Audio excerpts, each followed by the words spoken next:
Have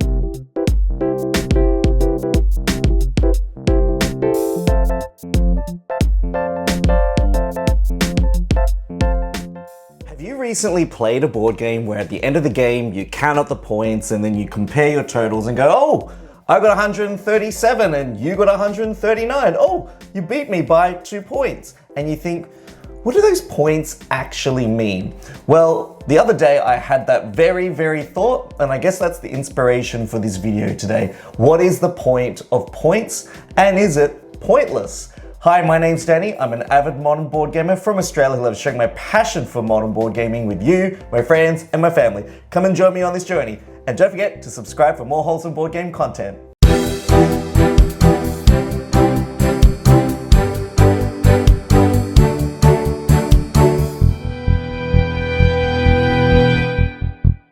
Today I want to talk about the value of points in our board games. They're often such a staple element of our games that we presume that there's going to be a victory point track or there are victory point chips, and whoever gets the highest values determine the winner and thus has become the best at playing the game or found the best avenue to victory. But actually, if you think back, there are a lot of earlier abstract games that actually didn't use victory points at all. You've got games like chess, which is all about trying to get the opponent into a checkmate position, or games like checkers, or even Ludo, where you're just going around and trying to get all your 4 pieces to the end. And yet, we kind of put such great big value on these numbers at the end of a game, and sometimes they can vary from like 10 points in Catan to like 255 points in Barcelona. So these ranges of points, it really got me thinking about what they actually represent and what they actually mean in a game. And the first thing I want to talk about is, are points pointless? And what I want to say is, when you look back on a game, what do those points represent in terms of the milestones that you achieved in the game? And often when I've played like, a 3-hour game or a heavy Euro, I'll turn back and look to my friend or look to my hubby and go, you know what? Where did I lose points along the way? How come you came up, 10 points ahead of me? How did we, calculate and get most of our value from the decisions that we made? And I think there was one game that I played, it was like a Shem Phillips game, I think, called The Anarchy, where basically at the end of the game, the person I was playing with and I was so close, and this is like 3 hours, and then we worked out like the next day that, we miscalculated some of the points. And you know what, by then I was like, oh yeah, I didn't mind losing, but then it turned out that I was the winner. I was like, oh, okay, great. But then it made me really think about, potential errors that you can make when it comes to scoring victory points. I've made so many victory point calculation blunders over time, even using the BG stats app, missing certain conversions, and just there's so much to keep track of. It's like having like 10 tabs open in your mind as you're trying to work out, well, I can get 3 points from here, 10 points from here, 5 points from there. And so at the end of the day, I think, what do these victory points represent thematically in a game? And so, if I lay a tile, is that a point? If I happen to play this creature card from Wondrous Creatures, is that a point? And what does that point actually reward me for doing? And so in most games, points are usually used to reward the player with some level of action or achievement that they've been able to do. And so in games like Wondrous Creatures, where you're playing different creature cards out into a tableau, it might be paying certain resources to have that creature out in your field, and now its ability is active. And so that 1 or 2 point reward is for doing that particular action. And so I think over time, this concept of you do something, here's a reward, you do something, here's another reward, you do something, here's another reward. If you compare it overall in a board game mathematical sense, if everything rewards you a single point at least, then how is that different than just not giving points out at all? Just because I play a creature card, should I be rewarded for that point? Just because I convert 3 resources into 2, shall I get rewarded for doing that? And so it made me really think about all those little fringe aspects of games where you get 2 points if you go to this spot, and I think in Castles of Tuscany, if you choose, the expansion tile storage expander, you get 2 points if you do that. And so I can see how victory points are a way of incentivizing players to pick certain things as well. It really my brain went down a rabbit hole. I've been pondering about this topic for about a couple of weeks, actually. What is the value of having a single point? Like, if you're going to give something 1 point, 0 points, 2 points, 3 points, what are the different levels that are involved in allocating that? Maybe 1 point. Maybe 1 point will be given to actions that are like on the lower tier, 2 points for mid tier, 3 points for high tier, and then in some games, set collection games, you get 1 point for just dabbling in like 2 things that you've collected, but then if you get a third, fourth, and fifth, that kind of point scale can escalate. It's almost like you need to go back to like year 6, year 7 maths and interpret XY tables when I see those like set collection conversion tables. Anyway, I digress. But basically, what is the value of getting a single point? Well, in games like Catan, where you want to get up to 10 points as fast as you can, it might be converting those resources and getting that initial city, or it might be doing something that's going to fulfill a particular contract or condition. And so I think, are points just ways of tracking how far along people are in a race? And I guess that's essentially what it is. In Ticket to Ride, you're like, ooh, you've laid out, multiple tracks and, you're like halfway around the board. Now I need to think about how do I maneuver my points to get close to you. It's a great way of tracking the progress that you've made. But then I think, well, if we giving out, a point for putting out a train or whatever, is giving out a single point even worth it in the end? Why not just save those big points for big mega milestone achievements? And so my point here is that when designers are designing board games, or when we're thinking about who's progressed truly in both the strategy and the strategic thinking, the decisions that you've made in a game, that players should not be rewarded points for simply existing. Just because a game gives you 2 choices, if all those 2 choices give you points or a point for doing it, what is the point of doing those particular choices? Because it all equates at the end to being the same thing, point value-wise, if you know what I mean. It's only where you see points of differentiation where you're going to get, people who actually followed or build a combo to get those points. That's where the value is going to come in. And so in games like Wingspan, there are certain birds that come with points, and I'm often pondering, well, what do those points actually represent? Is it to counterbalance the power of that bird's ability card with other birds? Perhaps, but is it more to go, well, you played that bird, it required, 3 resources, and it was a very specific condition, so we're going to give you more points for that. In a mechanical sense and a mathematical sense, it all makes sense and it all keeps everything balanced. But from a thematic point of view, it's like, oh, okay, I got 4 feather points for playing this bird. Okay, what does that mean? What does that look like? Why am I doing it? And so sometimes I feel like I'm a little bit detached from how points are used in certain games. And so a couple of things that really popped into my mind, and that is, well, when you're playing Euros, it's all about point conversion, resource conversion, and at the end, trying to maximize the value that you're getting out of your actions. And so if you only just dabble in, very minor conversions or use base level conversions, you're going to get points that are of a lower tier. But then when you create a really cool combo, you might be able to, transmute those resources into a higher value resource, which get you a higher building or whatever tile that you need to make your points flourish. That becomes more valuable. And there are lots of, engine building games where cards trigger off, for every card with a, fish symbol on it, you're going to get 10 points. Those sort of card points feel more validated because you actually have to engage in the setup. You actually have to build the machine or build the engine and build all the components, and then you can trigger them off, or sometimes you trigger them off as you build it. And I feel like that feels more rewarding points-wise because you're like, I see, the points here are acting more like a resource and you're getting those points back because of it. But then there are games which, just because you have X number of resources at the end, that then gets converted into a single points. For every 4 resources, you get 1 point. And this occurs in a lot of Euro games, especially like farming style games.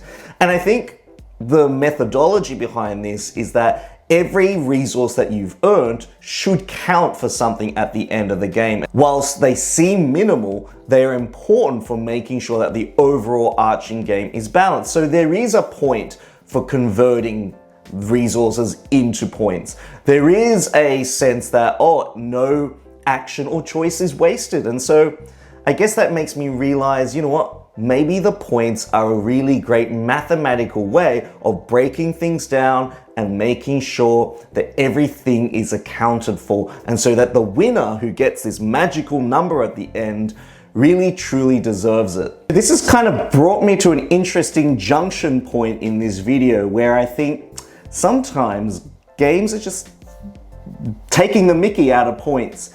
There are some games where literally they give you like 100 victory point token, a 200 victory point token, and even sometimes a 300 victory point token. Barcelona, I'm looking at you, and I think, what is the difference between having 300 points and 200 points?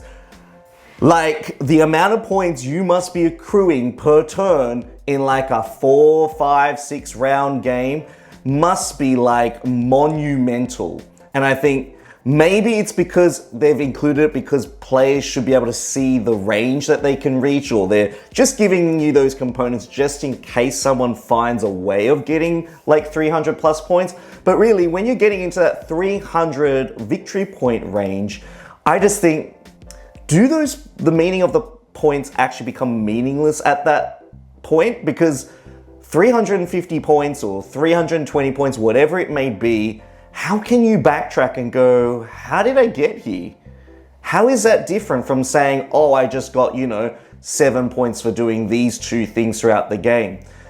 The value of victory and the sense of tension that you get when, some Euro point salad games just bloat the point value right out of the water, you think, it kind of actually detracts from the challenge that the game can provide. And I guess on the other end of the board game spectrum, Glass Road is a game where you're like really pushing to even break 18 victory points sometimes. And if you get over 20 victory points in Glass Road, that is a good game for you. I like Glass Road because it's so tense and because every single point counts and it matters. And by the end of the game, you're like, oh man, I almost made it to 20. But then you got games on this side where it's just like, here's 50, here's 20, here's 10 points, 10, 10, 10. And you're like, oh, okay, well, I've got about 330 points. Okay, I was satisfied by the experience. I got enjoyment out of it. I got like a nice positive endorphin rush from getting so many points. I'm like, ooh, look at these points. I'm just like kind of, getting left, right, and center. But then at the end, you're like, well, where was the challenge? Maybe there were too many points for too many things that I could just do easily. And so maybe I might go back to games like Glass Road because you can really feel like there's a very high sense of pressure. Or I might not go back to games like Barcelona that just reward things for just, purely existing sometimes, or purely just doing like 2 simple things and you get rewarded with lots of things like that. And so, and I'm not saying every game of Barcelona has players ending with 300 points. By all means, like most people, 100 to 200 in that range. Are they different? Yes, they are points-wise, but thematically and choice-wise in a game, I feel like there's a big disparity between those 2 games in terms of the feeling that you get from getting those rewards. And so at the end of the day, I think I prefer games that really have low point scores overall. I think I really get a true sense of like, I am working really tough for these points and I'm really thinking that I need to do these things in order to get the points that I need to fulfill these conditions in the game. I feel like that gives me greater long-term satisfaction as well as that motivation to want to play that game again, just because it has that grittiness and toughness to it. I think with those higher point value games, I think they're games where I feel like I want to play them when I'm in a bad mood. I'm like, you know what? No one's complimented me recently. Here, bing, get 10 points. Bing, oh, I feel good. But yeah, I just feel like there's different situations where I'll get either of those games. And, I love Barcelona, even though it, the point salad nature of that game just is bloated. But I just love the theme, and I love what you're doing in that game, and I love how you take the actions and you lay out and build out the city and the tram systems. Oh, I love all those little elements. I think games that have higher point scores at the end of the game are better presented as race games, where you've got like the race track around the edge, or the victory point track around the edge, and players are moving their markers in real time as the game is progressing. I feel like they work better with that sort of structure, whereas these lower point value games are probably better where the total score that you've got is revealed at the end of the game. And I think points at the end of the day have a really strong psychological attachment. It keeps players buying in to the game up until the very last moment. So games where you get rewarded for points along the way, and there are certain things that you can do in a game where you get points at the end of the game.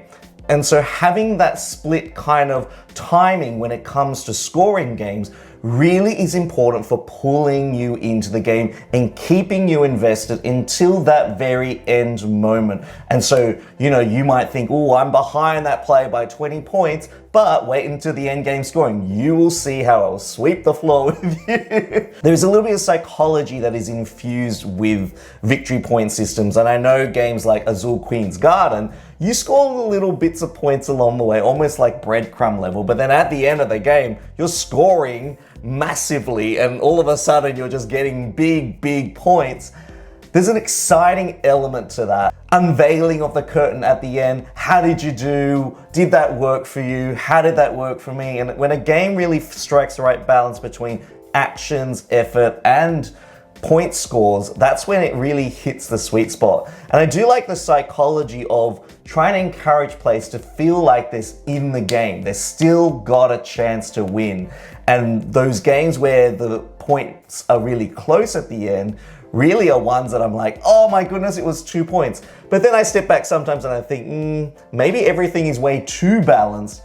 Maybe there should be a little bit more gap for moving forward or moving away, but not too far ahead. So what I thought I'd do now is share with you some games that uses scoring in an interesting and slightly different way.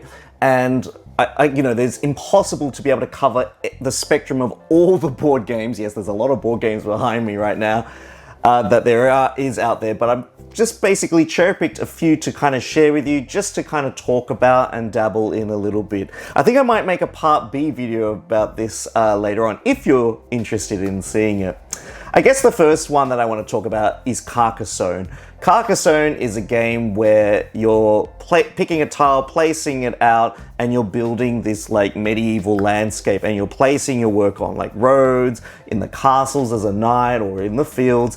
And so when you complete a feature, you then get to score it. And so the interesting part of Carcassone is that you are deciding which feature you are committing to, and thus you are determining how you're going to be scoring for that feature. And other players can kind of also affect how quickly or how slowly you can score that feature. And so I always find that really interesting when a game gives you the power to decide what type of scoring that you're going to get and what type of scoring condition you might decide to engage with. And that's brilliant because it feels like you're owning the points. You're owning how you reach that end goal and your success in the game, which I guess explains why Carcassone is such a long-lasting evergreen game. The next game I want to talk about is Between Two Castles of Mad King Ludwig. And if you've played Between Two Cities, this is a game where you're building two different castles between the player on your left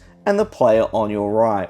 And as you're taking your two tiles that have been passed to you, you're thinking, oh, this tile would work best in my left castle, this one would work best in my right, but you don't want to kind of go, ooh, work on your right castle and make that really good and make your left one look really bad, because at the end of the game, you're going to be scoring for the castle that has the lower point value out of the two.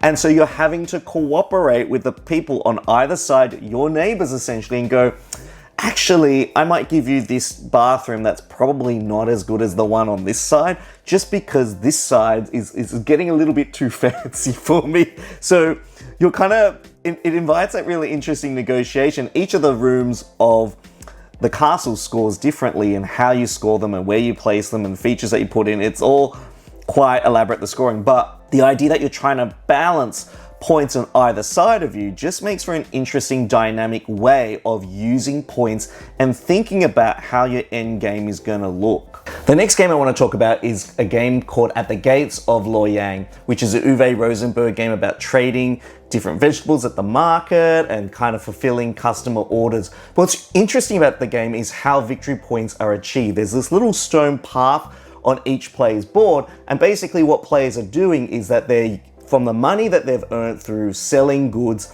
or selling their vegetables, they're actually converting those dollars into victory points. So if I have $1, I can move up to the first spot on the victory point track. If I have $2, I can pay to move to the second spot. And so what happens is that you get this graded effect of, as you want more victory points, you have to pay more and earn more money. So it's like, oh, if I want to get to, if I'm on the, the 9th space on the victory point track and want to get to the 10th space, I need to make $10.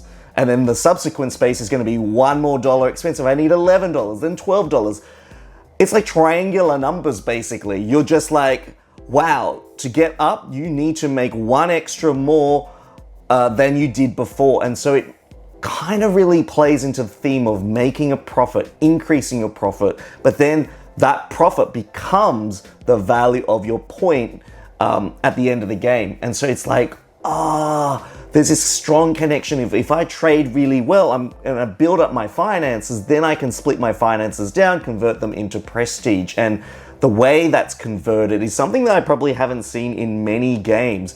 And yet it's such an important point in the game, because you're not just, trading to get cash, but that cash is going to fuel this very increasing price, which is your prestige. Another favorite of mine that's in my collection is a game called Aboria. It's a game where it's kind of like spirits in a wood, and you're basically moving your little workers or elders down these little tracks, and then I guess taking all the effects along the way. And the longer that you keep them on these little time tracks, the more benefits and the more powerful the benefits are going to be.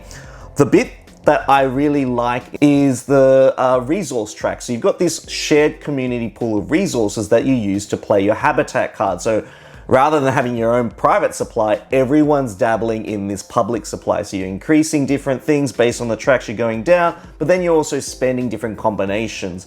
And so what I find interesting about this is that if you increase or you contribute to the pool, you push these markers up, which are actually split into two pieces. And if you don't spend those resources and leave them for other people, you get whatever victory points there are between the bottom marker and the top marker. And that often is like compensation for contributing to this community of elders and spirits. And so I find that really fascinating, because it's like, you know what? I really need to place this habitat card out so this species or spirit can score. But if I don't have it, I'm going to feel a little bit gypped. So now I'm just going to get these points for, all these different resources that I didn't use. And then hopefully that's going to keep me in the game. And I find that really intriguing, just that way of using points as a way of going, you know what? You went for the greater good. You got those resources, but there are certain turns where you can be like, ooh, I'm going to move these resource tracks up, but then push them all down so that no one can get points, no one can get resources, and then you're like, how dare you? And whilst I've talked a lot about the value of victory points and the value that they have in board games, in my collection and your collection, at the end of the day, I do also want to mention the value of not having victory points in a game. And as I mentioned earlier, chess, and I play this game with my friend on our mobile phones where you have a move a day and chess, and basically really, really enjoyed it. Lost every single game. We've played about 15 games altogether and I've just not won.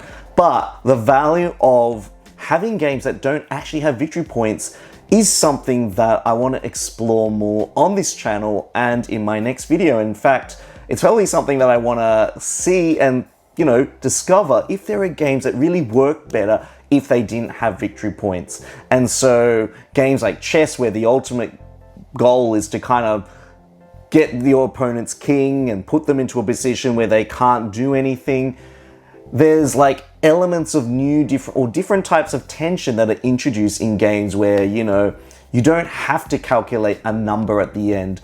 And so sometimes having a victory condition rather than victory points can sometimes be more beneficial for a game's theme overall, especially if it's a game where you're just basically moving troops on a map or you're trying to achieve like a story goal. These are often games that work better with victory conditions, and they often flourish more because it's more about the collective win. It's about the satisfaction of completing 2 or 3 objectives together.